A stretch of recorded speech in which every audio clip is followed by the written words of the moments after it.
Arsenal have made an approach to PSG for a defender.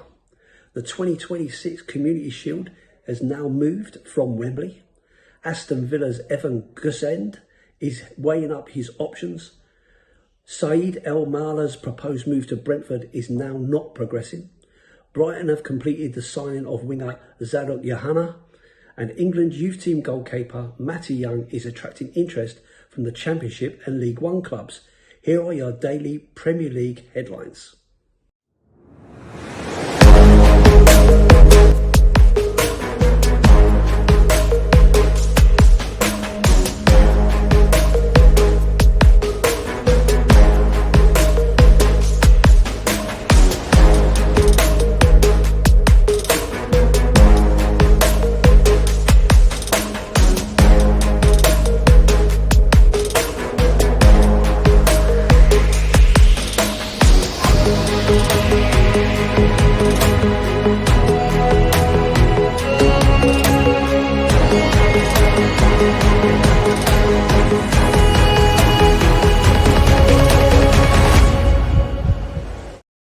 Hi everyone, and welcome back to the channel and to another edition of the daily Premier League news headlines, where I'll be going through all the latest news, rumours and reports. My name's Lee The Dorset Spur, and if you're watching on YouTube, please like, share and subscribe to the channel.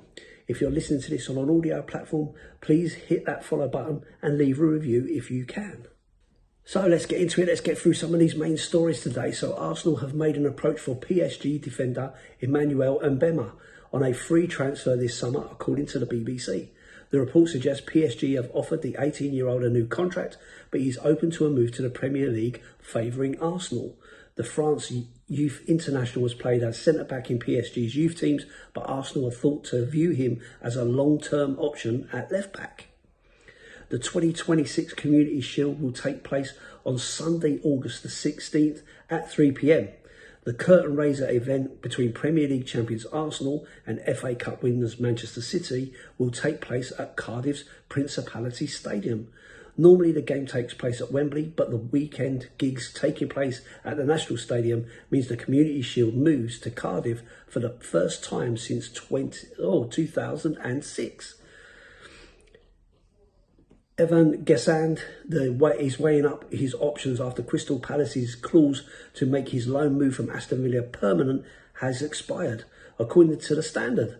The report states Palace remain interested in the Ivory Coast forward, but now face competition from clubs in England and Europe for his signature. A decision regarding his future is not expected imminently due to the uncertainty regarding who will succeed Oliver Glasner at the club.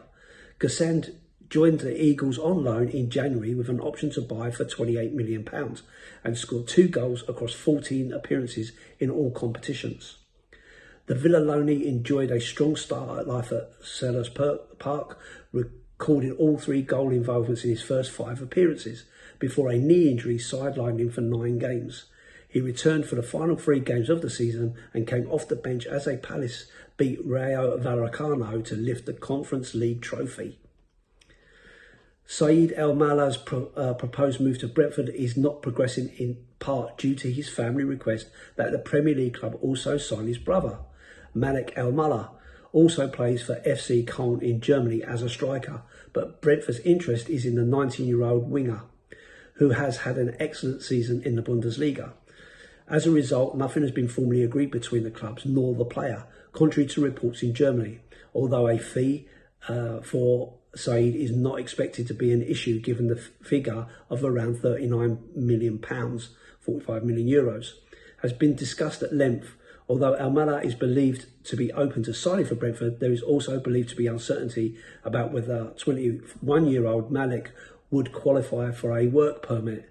Brighton have also shown interest in El Mala's, and there are believed to be other clubs too, but the complications around the family who represent both players mean both currently look unlikely to move to the Premier League. Brighton have completed the signing of winger Zadok Yohanna from AIK Stockholm. The 18-year-old has signed a 5-year contract at the club until June 2031. We understand the fee of £21.5 million and the deal will be completed when the transfer window reopens. Head coach Fabian Hürzeler said, "I'm looking forward to working with Zadok, having seen his games and his attributes. He's a player that can impact games in the final third. He's still young and will need time to adapt to the Premier League, but he's an exciting player to watch, and he brings the kind of creativity we know our fans will enjoy. He's dynamic, has pace and likes to take players on. His attributes and ability will be a real addition to our attacking options." And finally, England youth team goalkeeper Matty Young is attracting interest from Championship and League One clubs following his impressive loan spell at Salford City from Sunderland. The 19-year-old signed a 4-year contract with Sunderland this month with the option for a further year, and is seen as a future number one at the Stadium of Light. He made 50 appearances for Salford this season, featuring in their League Two playoff final defeat to Notts County at Wembley on Monday.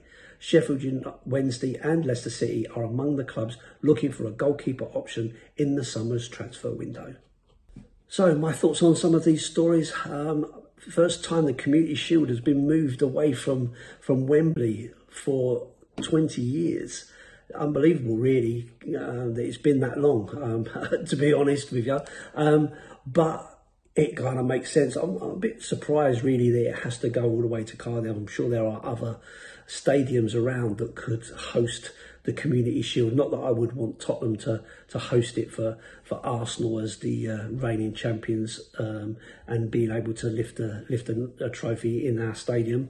But I'm sure there are other stadiums around that in England that could support this. You know, I guess Manchester United wouldn't really want Manchester City there either. But you know, there are other places around, and I guess depending on the clubs, you could look at other options. But it's interesting that some concerts have been scheduled at the same time that the Premier League kick-off game is being played. It's really poor planning for whoever's come up with that. In terms of the other stories, I think the key thing that I wanted to pick out about these is the fact that all of these players that are all being talked about are all very, very young. 18, 19, 21-year-old players across the clubs, all being brought in to be first team players, which I find really, really interesting, considering how much time Tottenham have spent bringing in young players and so on, and all have all been considered not good enough and not right for the Premier League, not enough experience and so on. And yet we have, you know, lots of other clubs doing a very similar thing. I think youth is a really important part of the development of these clubs. They need players who are going to last, you know, not just 1 or 2 seasons. Need to be progressing and looking further forward.